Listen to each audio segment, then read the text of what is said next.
नमस्कार, ज्योतिष परिपूर्ण किचनमध्ये आपलं खूप खूप स्वागत. आज आपण तिळगुळाच्या पोळ्या कशा बनवायच्या ते पाहणार आहोत. संक्रांतीसाठी तर आपण तिळाच्या पोळ्या बनवतच असतो, पण अशा प्रकारच्या तिळगुळ पोळ्या आपण केव्हाही थंडीमध्ये बनवून एन्जॉय करू शकतो. कारण ह्या चवीला इतक्या खमंग, खुसखुशीत आणि सुंदर होतात की एक खाऊन आपलं मन भरतच नाही.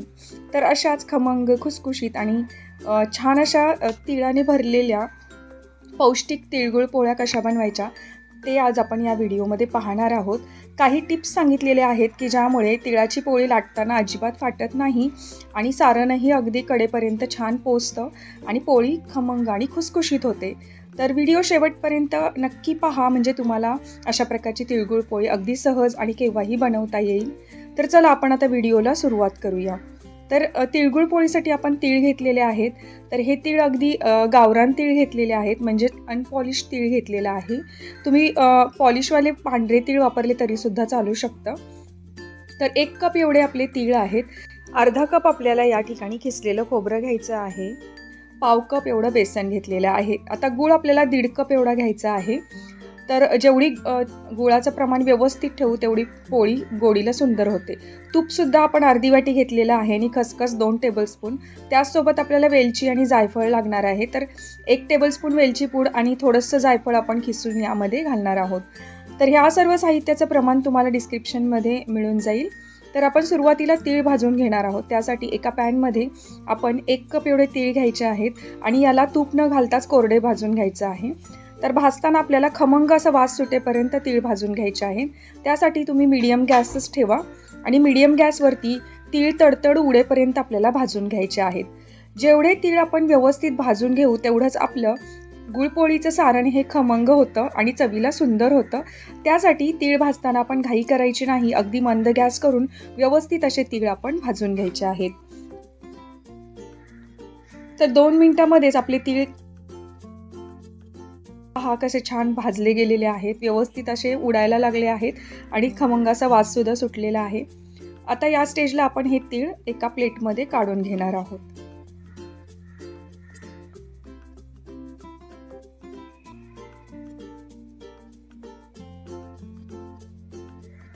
आता तीळ भाजून झाल्यानंतर आपण खोबरं भाजायला घ्यायचं आहे. तर या ठिकाणी अर्धा कप एवढं खोबरं वापरलेलं आहे. खोबरं सुद्धा आपल्याला रंग बदलेपर्यंत भाजून घ्यायचं आहे. अगदी लो टू मीडियम गॅस ठेवूनच आपल्याला खोबरं भाजायचं आहे. कारण खोबरं हे लगेच भाजलं जातं आणि करपण्याची शक्यता जास्त असते.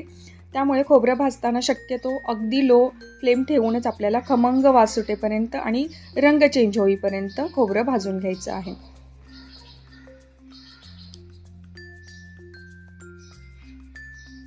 एक मिनिटभरातच आपलं खोबरं छान भाजलं गेलंय आणि आपण काढून घेऊया. आता याच पॅनमध्ये आपण खसखस भाजणार आहोत. खसखस सुद्धा अगदी लो फ्लेम ठेवूनच भाजायची आहे. कारण खसखस सुद्धा लवकर भाजली जाते आणि करपल्यानंतर त्याची टेस्ट कडसर येते. त्यासाठी आपण खसखस भाजताना घाई करायची नाही आणि अगदी लो गॅस ठेवूनच आपल्याला खसखस भाजून घ्यायची आहे. तर आता अर्ध्या मिनिटामध्येच आपली खसखस पहा छान भाजली गेलेली आहे आणि आपण ही खसखस आपल्या तिळावरतीच काढून घेणार आहोत. म्हणजे ज्या प्लेटमध्ये मी तीळ भाजून काढलेले आहेत त्याच तिळामध्ये आपण ही खसखस मिक्स करणार आहोत.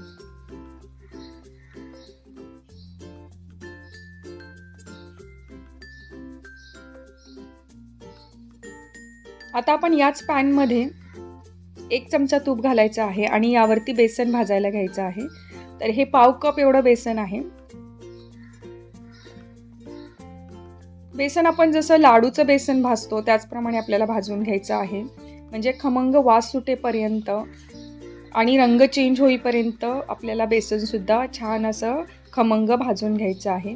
त्यासाठी लागेल तसं तूप आपण याच्यामध्ये घालणार आहोत. सुरुवातीला 1च चमचा तूप घालून कोरडं बेसन भाजून घ्यायचं आहे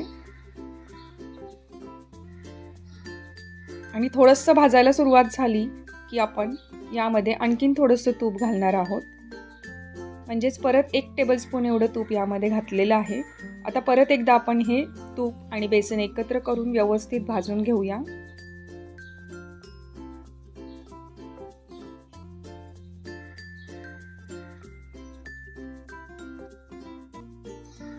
सारणामध्ये बेसन भाजलेलं घातल्यामुळे सारणाला बाइंडिंग छान येतं आणि पोळीतून सारण बाहेर येत नाही, त्याचबरोबर टेस्टसुद्धा खूप खमंग येते.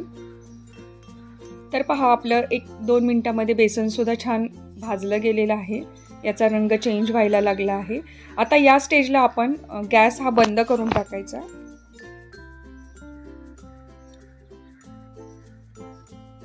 आणि यामध्ये आपण जे भाजून ठेवलेले तीळ आणि खसखस आहे ते घालायचे आहे.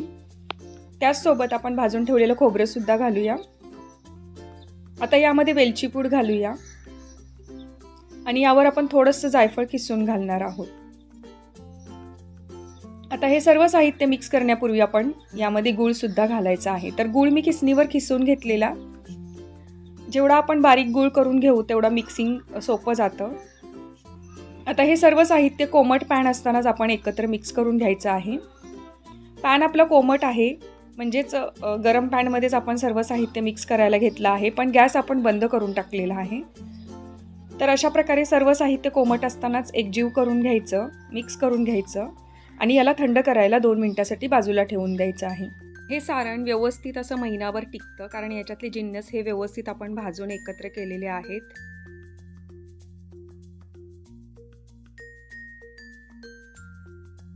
आता आपलं सारण थंड होत आहे, तोपर्यंत आपण पोळीसाठी कणिक मळून. तर पोळीसाठी कणिक मळताना आपण एका मोठ्या बाउलमध्ये 2 कप एवढं गव्हाचं पीठ घेतलेलं आहे. गव्हाचं पीठ छान चाळून घ्यायचं आणि कप मेजरमेंटनी 2 कप घेतलेलं आहे. तुम्ही कोणत्याही वाटीच्या मेजरमेंटनी घेतलं तरी सुद्धा चालू शकता. आता यामध्ये 1/2 कप एवढं बेसन घालायचं आहे. तर आपल्याला मोहन घालायचं आहे पीठ मळताना, त्यासाठी 2 टेबलस्पून एवढं तूप मी गरम करून घेत आहे आणि या गरम तुपाचंच मोहन आपण आपल्या पिठामध्ये मिक्स करणार आहोत. तर तूप छान पातळ करून आणि गरम करूनच घ्यायचं. आता या पिठामध्ये आपण चवीप्रमाणे मीठ घालूया आणि त्यासोबत गरम केलेलं तूपसुद्धा घालूया. आता कडल्याला थोडंसं तूप राहिलं आहे, म्हणून मी पीठ घालून कडलासुद्धा पुसून घेत आहे.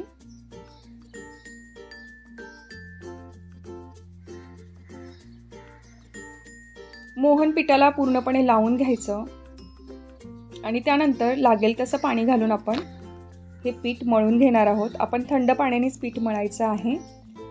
तर आता पहिल्यांदा आपण हे मोहन पिठाला छान चोळून घेऊया. सर्व बाजूनी व्यवस्थित पीठ मिक्स करून यामध्ये मोहनसुद्धा चोळून घ्यायचं आहे. तर यामध्ये लागेल तसं पाणी घालून आता आपण पीठ मळून घेणार आहोत. तर आपल्याला कणिक मळून घ्यायची आहे, पण मळताना जास्त पण पाणी नाही घालायचं. जसं आपण चपातीचं पीठ मळतो त्याचप्रमाणे आपल्याला ही कणिक मळून घ्यायची आहे. आता यावर 1 चमचा तेल घालूया आणि व्यवस्थित तेल लावून याला आपण परत एकदा मळून घेऊया. पोळीसाठी किंवा चपातीसाठी ज्याप्रमाणे आपण कणिक मळतो त्याचप्रमाणे मऊसूद अशी कणिक मळून घ्यायची आहे आणि यावर तेल लावून आपण याला 10 मिनिटासाठी रेस्ट करणार आहोत. म्हणजेच ही कणिक छान मुरली जाते आणि भिजली जाते, त्यासाठी आपण याला झाकून ठेवूया आणि 10 मिनिटानंतरच आपण आता पोळ्या करायला घेणार आहोत. तोपर्यंत आपलं सारण थंड झालेलं आहे, पण हे एकजीव झालेलं नाही आहे, म्हणजेच एकसारखं बारीक झालेलं नाही आहे आणि मिक्सही झालेलं नाही. त्यासाठी आपण एका मिक्सरच्या भांड्यामध्ये अशा प्रकारे सारण घ्यायचं आहे आणि याला छान बारीक असं वाटून घ्यायचं आहे.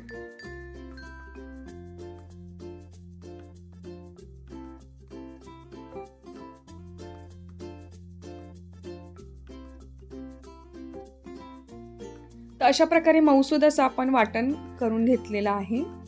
तर या प्रकारचं वाटण आपल्याला पोळीसाठी लागणार आहे. तर आता हे सारण आपण एका बाउलमध्ये काढून घेऊया आणि उरलेलं सारणसुद्धा याच पद्धतीनं बारीक असं वाटून घेऊया. छान अशी पावडर झाली पाहिजे, एकसारखी पावडर झाली पाहिजे. अशा प्रकारे आपल्याला मिक्सरमध्ये हे सारण घालून एकसारखं असं बारीक करून घ्यायचं आहे. जेव्हा आपण याचा मुटका करतो तेव्हा त्याला बाइंडिंग आलं पाहिजे. अशा प्रकारेच आपल्याला हे सारण वाटून घ्यायचं आहे. तर पहा, या ठिकाणी मुटका हा छान वळला जातोय, म्हणजे हे सारण अगदी परफेक्ट झालेलं आहे. तर आता उरलेलं सारणसुद्धा आपण याच पद्धतीनं बारीक असं करून घेऊया. तर मी 3 बॅचेसमध्ये हे सारण बारीक करून घेतलेलं आहे. हे बारीक केलेलं सारण फ्रीजच्या बाहेर 8 दिवस छान टिकतं आणि फ्रीजमध्ये महिनाभर छान टिकू शकतं. त्यामुळे आपण अशा प्रकारच्या पोळ्या केव्हाही बनवू शकतो. आता सारण आपलं तयार आहे, बाजूला ठेवून देऊया आणि कणिक आपली भिजली आहे का ते पाहूया. तर आपली कणिकसुद्धा छान भिजली गेलेली आहे, पाहू शकता. तर परत एकदा आपण याला मळून घ्यायचं आहे, म्हणजे एकसारखं करून घ्यायचं आहे.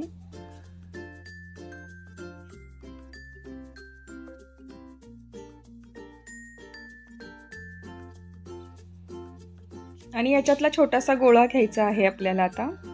आणि यालाच आपण जसं पुरण आपण पोळीमध्ये भरतो त्याच पद्धतीनं आपण उंडा करून घ्यायचा आहे.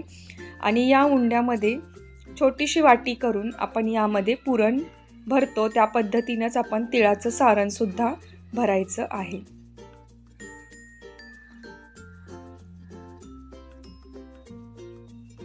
सारण भरताना हाताने सारण दाबून घ्यायचं आणि कडेनं आपण ही पारी जुळवून घ्यायची आहे आणि याचा घट्ट असा गोळा तयार करायचा आहे. तर पुरण भरताना ज्याप्रमाणे आपण पोळीमध्ये पुरण दाबतो त्याचप्रमाणे हे सारणसुद्धा दाबून भरायचं आहे आणि हा गोळा व्यवस्थित सील करून घ्यायचा आहे, म्हणजे सारण कुठूनही बाहेर येणार नाही याची काळजी घ्यायची. आता हा गोळा आपल्याला हलक्या हाताने लाटून घ्यायचा आहे. लाटताना आपण अगदी हलक्या हाताने लाटायचं आहे आणि उलटपलट करून दोन्ही बाजूने आपल्याला पोळी ही एकसारखी लाटून घ्यायची आहे, म्हणजेच एकसारख्या जाडीवर आपल्याला ही पोळी व्यवस्थित अशी पसरवून घ्यायची आहे. थोडं थोडं करून पीठ लावून आपण दोन्ही बाजूनी व्यवस्थित ही पोळी लाटून घ्यायची आहे. पोळी लाटताना काठांमध्ये व्यवस्थित लाटायची, म्हणजे काठ जाड राहणार नाहीत आणि पोळी ही एकसारखी पसरली जाईल आणि याच्यातलं सारणसुद्धा कडेपर्यंत पोचेल. अशा प्रकारे आपण हलक्या हाताने पोळी व्यवस्थित लाटून घ्यायची आहे. आपण कणिक मळताना यामध्ये बेसन घातलेलं आहे. बेसनमुळे कणकीला छान असे तार येते, म्हणजे मऊसूद कणिक मळली जाते. तर आता आपण तवा तापवून घ्यायचा आणि त्याला थोडं तूप लावून घ्यायचं आहे आणि यावर पोळी टाकायची आहे.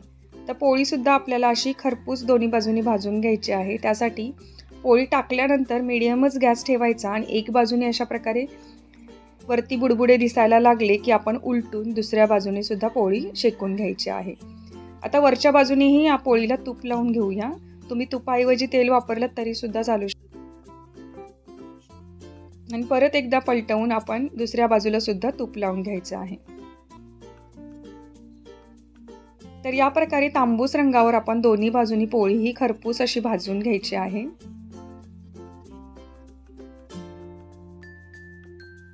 तर पहा, पोळीला रंग किती सुंदर आलेला आहे आणि छान एकसारखी भाजली गेलेली आहे. आता आपण काढून घेऊया आपली तिळाची पोळी.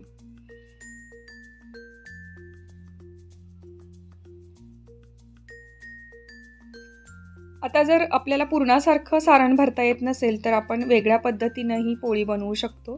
तर 2 एकसारखे गोळे आपण कणकीचे घ्यायचे आहेत आणि याच्या छोट्या छोट्या 2 पोळ्या लाटून घ्यायच्या आहेत, जसं की व्हिडिओमध्ये दाखवलेलं आहे.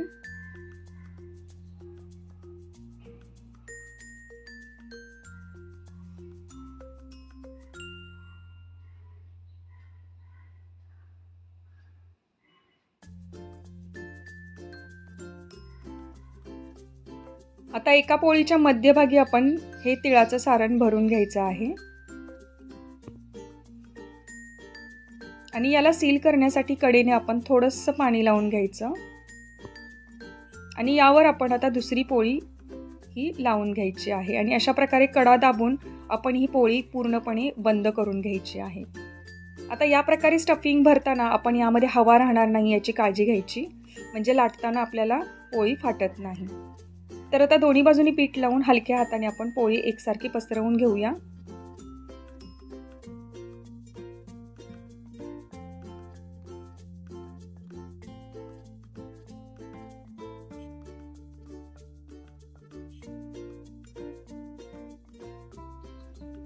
पोळी लाटताना कडेपर्यंत व्यवस्थित अशी एकसारखी लाटून घ्यायची.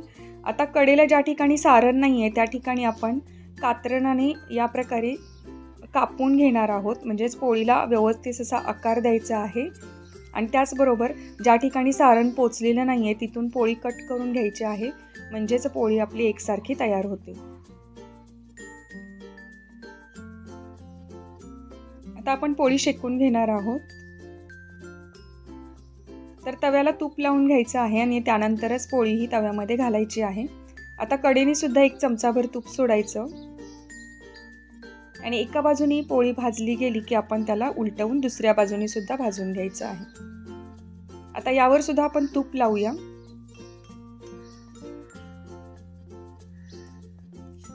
तुपामुळे पोळीला खमंग असा स्वाद येतो, त्यासाठी मी या ठिकाणी तूप वापरलेलं आहे. तेल वापरलं तरी सुद्धा चालू शकतं, काहीच हरकत नाही. तर दुसऱ्या बाजूनेही तूप लावून आपण आता पोळी दुसऱ्या बाजूनेही व्यवस्थित भाजून घेऊया. तर अशा प्रकारेही तुम्ही पोळी ही स्टफ करून व्यवस्थित लाटून घेऊ शकता. दुसरी पोळी ही आपली तयार आहे आणि याच प्रकारे मी उरलेल्या पोळ्या सुद्धा लाटून घेतलेल्या आहेत आणि भाजून घेतलेल्या आहेत. तर आपली तिळगुळ पोळी तयार आहे आणि आपण ही तुपासोबत एन्जॉय करू शकतो किंवा दुधासोबत सुद्धा खाल्ली तरीही चालू शकतं. अशा सुंदर अशा तिळगुळ पोळ्या ह्या 8 दिवस छान टिकतात. म्हणजे प्रवासासाठी सुद्धा आपण या पोळ्या बनवून घेऊन जाऊ शकतो किंवा मुलांच्या टिफिनसाठी सुद्धा पौष्टिक असा मेनू आहे. तर पहा आपली तिळगुळ पोळी कशी खमंग खरपूस झालेली आहे आणि ह्याच्यातलं सारण अगदी शेवटपर्यंत व्यवस्थित पसरलेलं आहे, तुम्ही पाहू शकता. तर या थंडीमध्ये नक्की तुम्ही बनवून पहा अशाच खमंग खुसखुशीत आणि चविष्ट अशा तिळगुळ पोळ्या.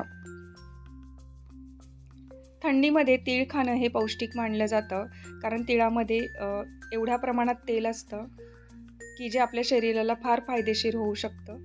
त्याचबरोबर तिळामुळे शरीराला स्निग्धता मिळते. तर गूळ हा अतिशय पौष्टिक आहे. गुळामुळे कॅल्शियम आणि हिमोग्लोबिनचं प्रमाण शरीरामध्ये बॅलन्स राहतं. त्यामुळे अशा प्रकारच्या तिळगुळ पोळ्या ह्या थंडीमध्ये सर्वांनीच खाल्ल्या पाहिजेत. अवश्य खाऊन पहा, बनवून पहा आणि खाऊन पहा तिळगुळ पोळी. तुम्हाला ही रेसिपी कशी वाटली हे कमेंट करून मला नक्की सांगा. आवडल्यास रेसिपीला लाईक करा आणि जास्तीत जास्त शेअर करा आणि व्हिडिओवर नवीन असाल, चॅनलला अजून सबस्क्राईब केलं नसेल तर जरूर सबस्क्राईब करा. त्यासोबत बेल आयकॉनसुद्धा प्रेस करा, म्हणजे येणाऱ्या नवीन व्हिडिओचं तुम्हाला नोटिफिकेशन मिळेल. तर भेटूया नवीन रेसिपी घेऊन नवीन व्हिडिओमध्ये. तोपर्यंत thank you for watching. Take care and bye bye.